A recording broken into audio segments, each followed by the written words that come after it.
Good afternoon, everybody. I just wanted to sit here and take some time to reflect and tell you guys about my 2 weeks in Boston. I've had a few people reach out and ask me about it.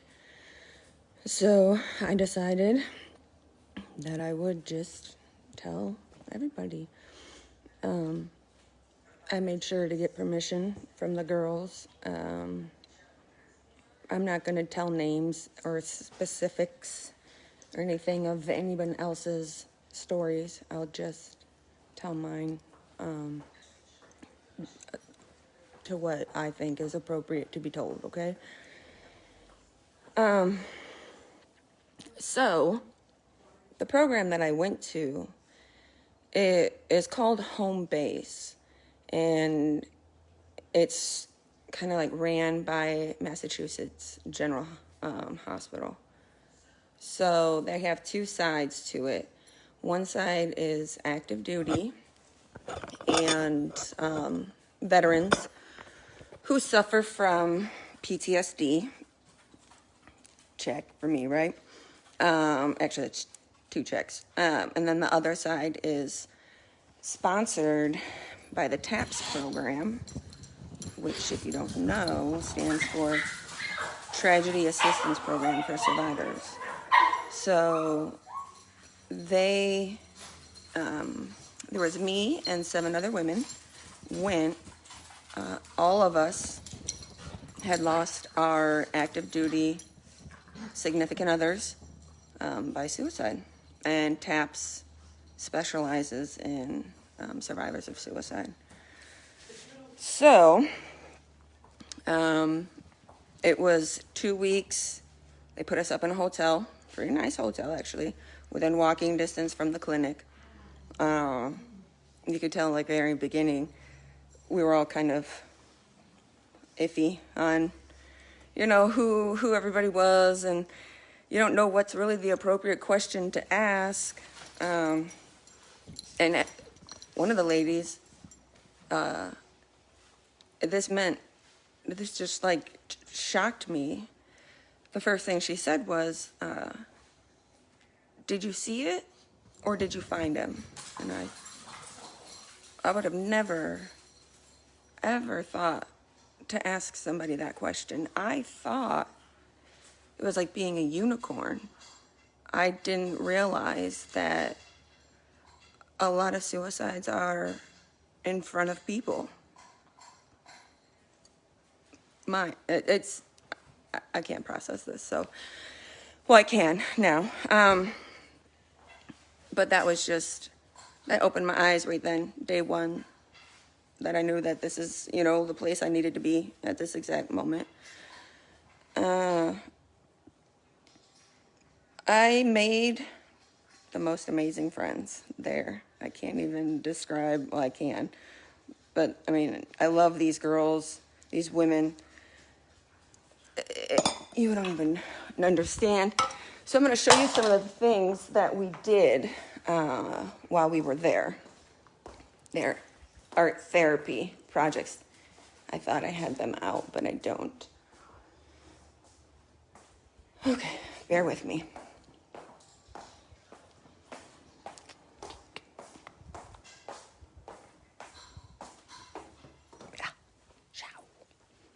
Okay. Here's one.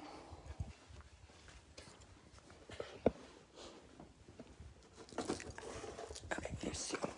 Okay. I'm back. So we had art therapy. I'm not good at art, but I absolutely loved it. Okay, in the clinic, they had on one of the walls, because we were at the clinic Monday through Friday, 7:30 in the morning, sometimes all the way up till 4 in the afternoon, and then afternoon activities. So it was a busy, busy day. But in the clinic, they had these masks on the wall, and you could turn them. And this is what we ultimately had to do for our first art project. So they said on the outside of the mask, they want us to paint what we believe society, our friends, our family think of us. And then on the inside, how we portray ourselves. It was amazing how a lot of our masks had the same meaning, even though they were painted completely different. So here's my mask. On the front, I know it's Superman, but I've had so many people tell me how strong I am. You know, there's no way I could have blah, blah, blah. I don't know how you blah, blah, blah, blah. You're so strong for your kids, blah, blah, blah, blah. You know, I've heard it. But on the inside, this is my mask. Okay? No, I mean, I got tears, darkness. Okay? For as much as everybody wants to say how strong I am, my mask says weak. And look, guys, like, I'm really, like, anxious right now talking about this because, I don't know. I guess I'm being really open for the first time ever. So, the front of my mask, here it is, right? The back of my mask. Weak. Fear. Damaged. Unlovable. Loss. Survivor's guilt. The worst question in the human language, why? Oh, and guilty. Yeah, guilty, okay? That's how I saw myself going into this, okay? And I wasn't the only one. These women that I was with,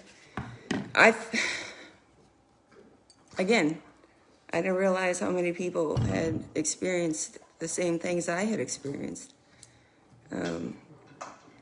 But, you know, our group ranged from, one of the females had been married maybe a year and a half, to one of the women who had been married the majority of my life, literally 30 plus years, okay? So there's just this huge, it's just shocking, right? And when I heard the 30 years, okay, my heart just broke. It's like, that's a lifetime gone. And every time, and when we all were talking about our loved ones, we were crying for ourselves. We were also crying for our, you know, the friends that we were making. One of my new friends not only lost their husband, but a child, both to suicide, okay? Again, heartbreaking. I can't even imagine. Coming from her, obviously she said, both are very, very, very painful, but losing a child to suicide is a pain she cannot explain. And I can only explain the pain of losing a spouse to suicide, so I cannot explain losing a child or a parent. I don't have that power. I can only tell you how I feel, right? It was just, like I said, amazing. And the fun fact, though, like on the flip side, at the very end, one of the ladies said she wished she could redo the masks because now her feelings about herself, what she knows is true now, is completely different. And I would paint the inside of my mask differently as well, you know. There was, you know, some of our significant others showed signs. Thomas showed signs, okay? And I know this is going to be very hard for some people to listen to, and you don't have to continue listening. I'm not going to talk very specifically about what happened. That's not happening, okay?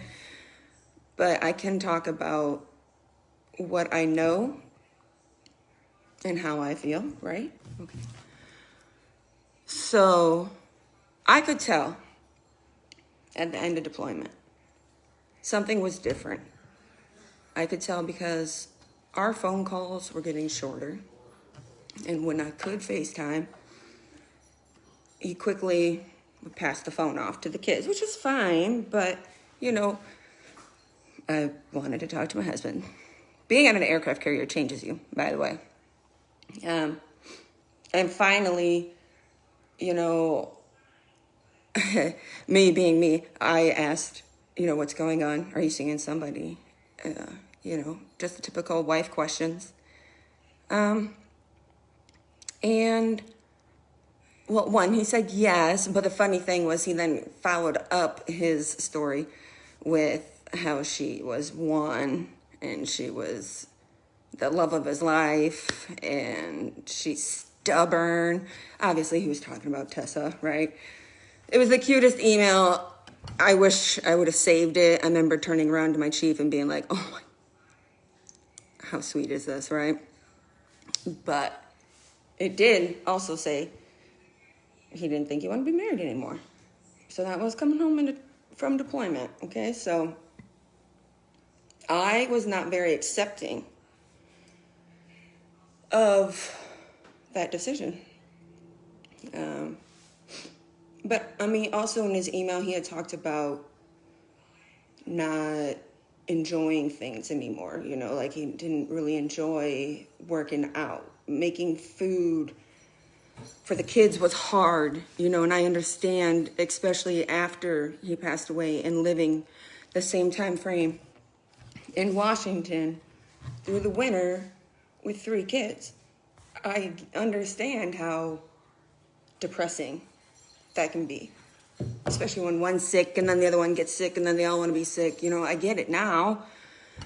But I asked him, we were sitting down on the couch, and I asked him, I said, are you depressed? He said, no. I'm like, are you sure? You don't want to go talk to somebody? No.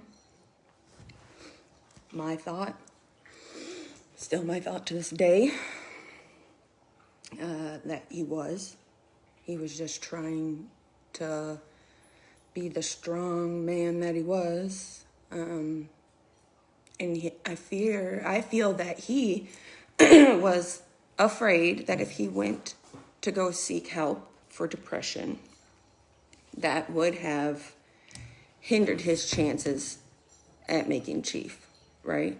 And we all want to believe that, the big picture people up here want to believe that that would never happen.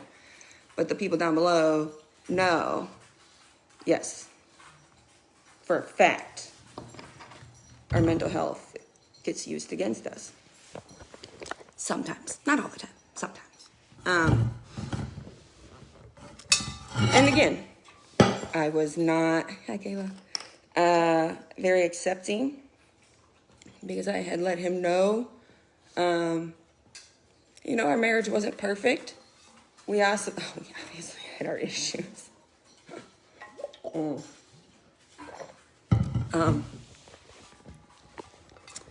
We had our issues, but, his first deployment, right after we got married, we didn't go into that deployment very strong. Some things had happened. Anyways, so we didn't really go into that we weren't very unified, okay? And then on deployment, things had happened. I was still at home. He's on deployment. Things had happened. And again, that negatively affected what was going on in deployment.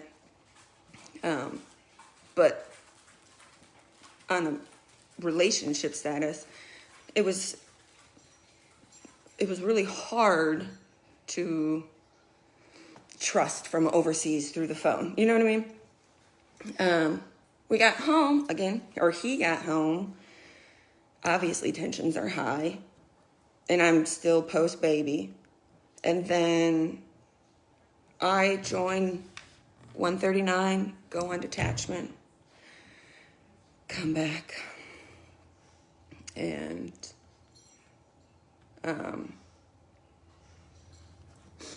then I go on deployment. And again, I mean, we just didn't, I told him, I said, we just didn't have enough time to get things right. There was always just an obstacle in the way, and I felt like he was taking the easy way out. Like, you're not just going to get divorced because we got into some arguments. Like, no, I told you that this was it for me. I mean, that's what we argued about from April until the beginning of June, you know. But then, I don't know what happened. Things switched. I know he talked to his friends and his family about the ugly that was going on in our relationship. Because I was talking about the ugly too. But he was very secretive about the good, that I can tell you. Because the last, week or two, you know, I finally accepted the fact that I couldn't change his mind, you know? There wasn't anything that I could do to make this man realize, you know, I didn't know. So I feel like I gave up, okay? I know going through therapy the last couple of weeks, I didn't give up, okay? And then he changed, though. And he started being the Thomas I wanted him to be, he used to be when we first started dating. You know, the good mornings, beautiful, how was your day? Oh, I can't wait to see you. I miss you, blah, blah, blah, blah, blah, blah, blah. All the good, you know? Which was really confusing. Because what am I supposed to believe, right? We just been arguing for 2 months about getting a divorce. And now, I mean, he even bought a truck. Day of. I don't know. You know, I had a lot of personal guilt, shame, blame. 2.5, I don't know, however many years it's been. Not only did I blame myself, other people blame me too, right?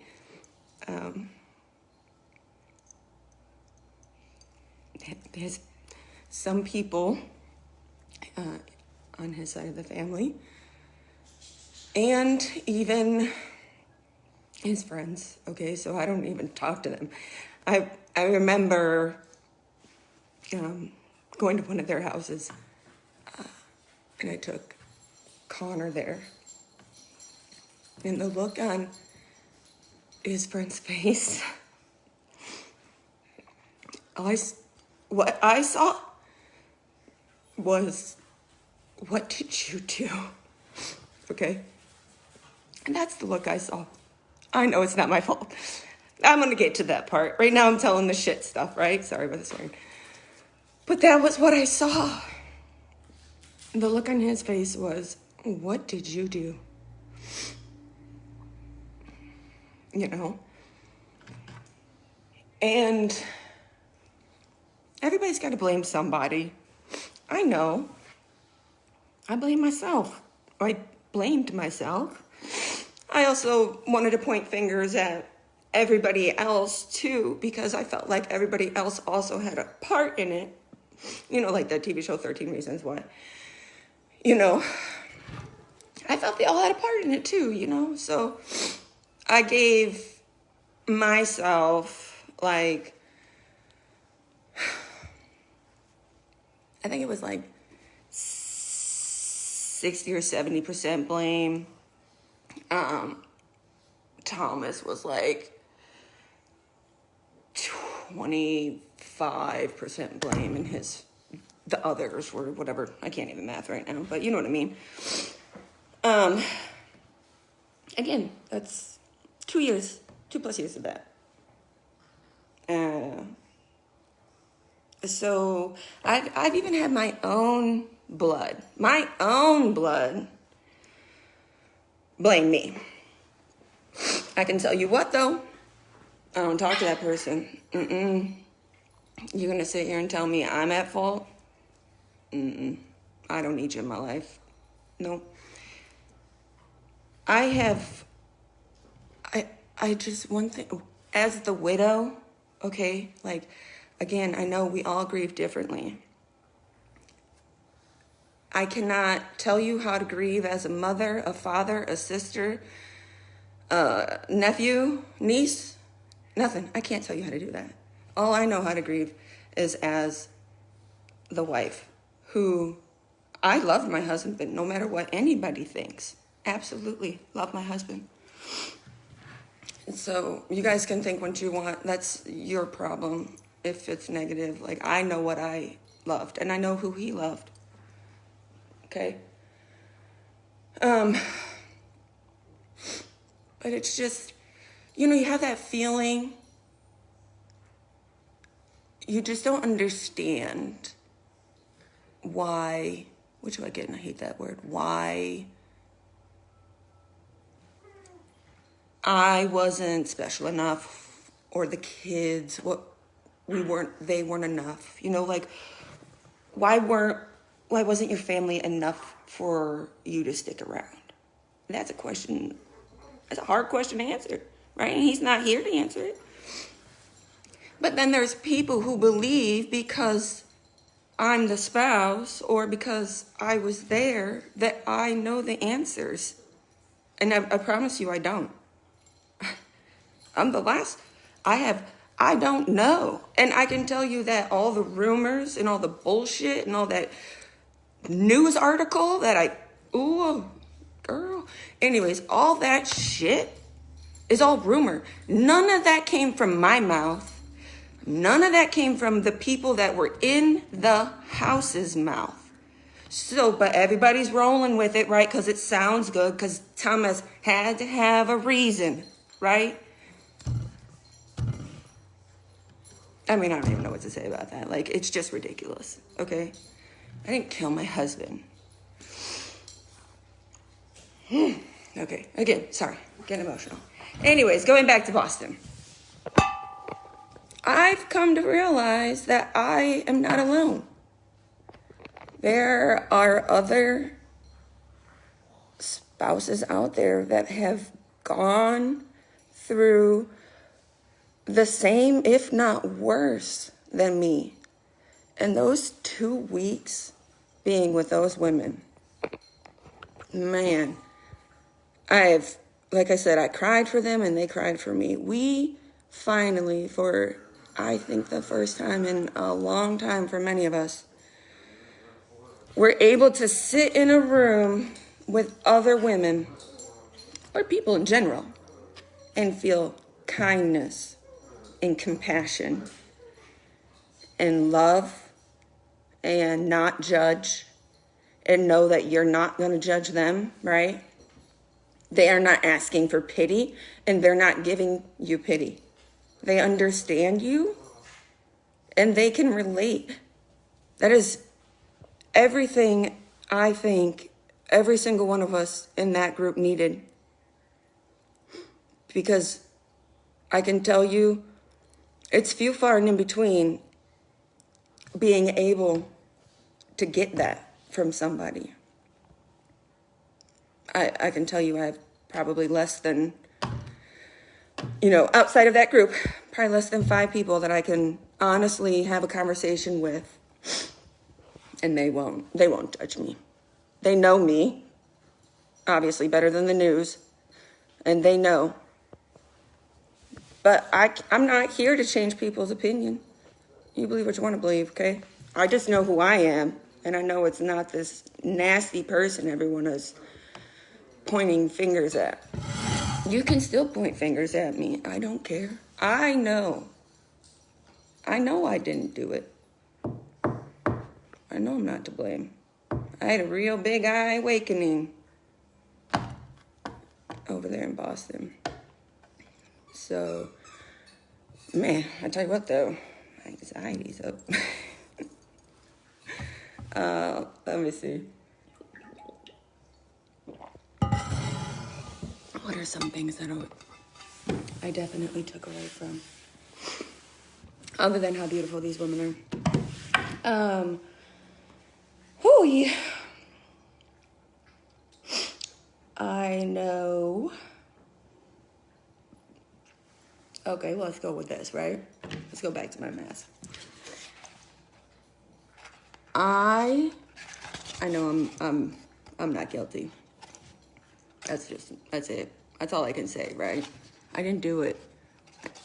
And I finally came to terms with the fact that there was nothing I could do.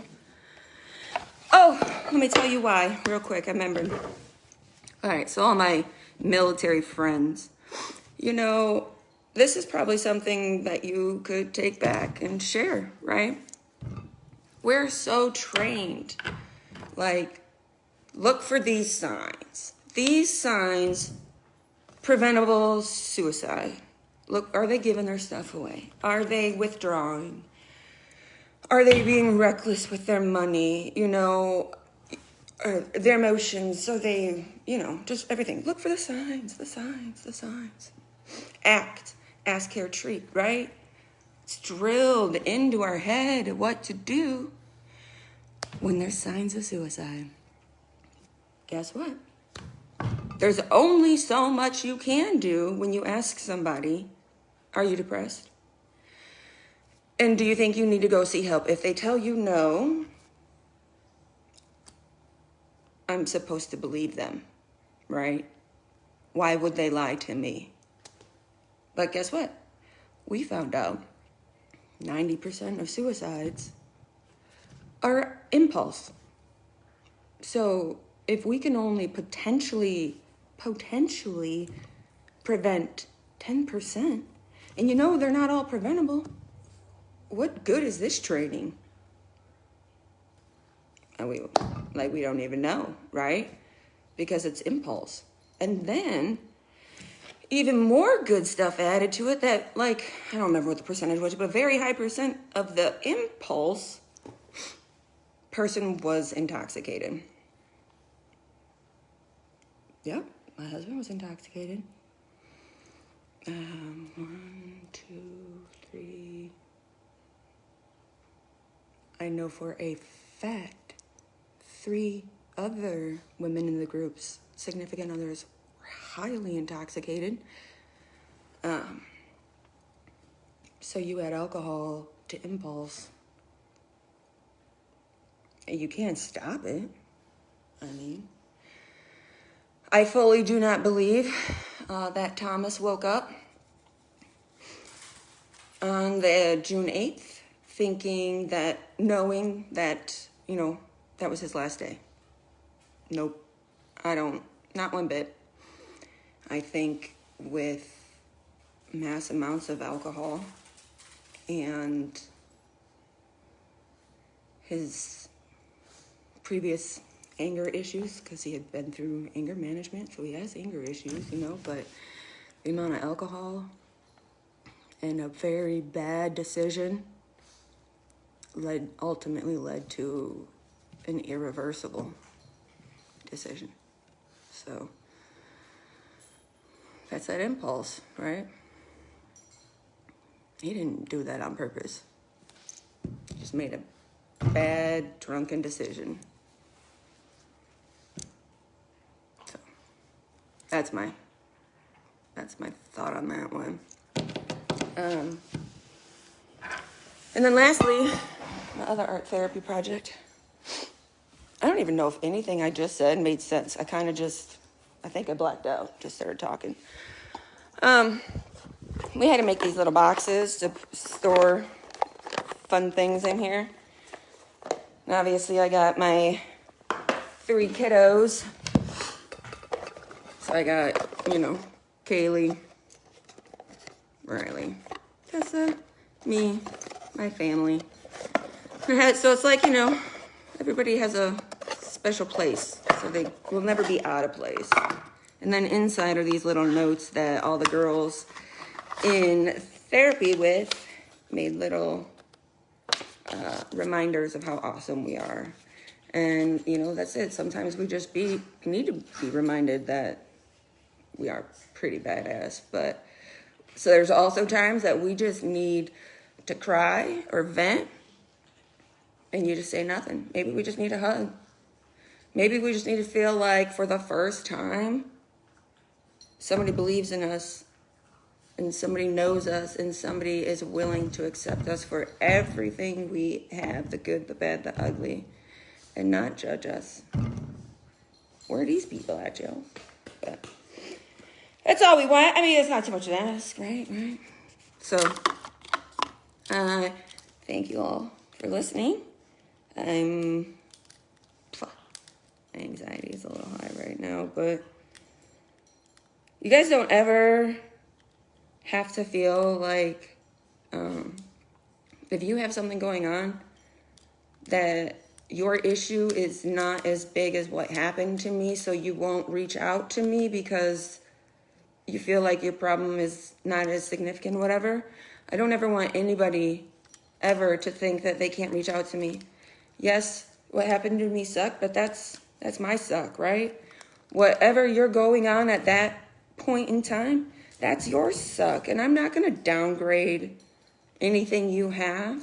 I'm not going to compare. That's not my place. So if you're ever going through anything, you best believe I'll be there.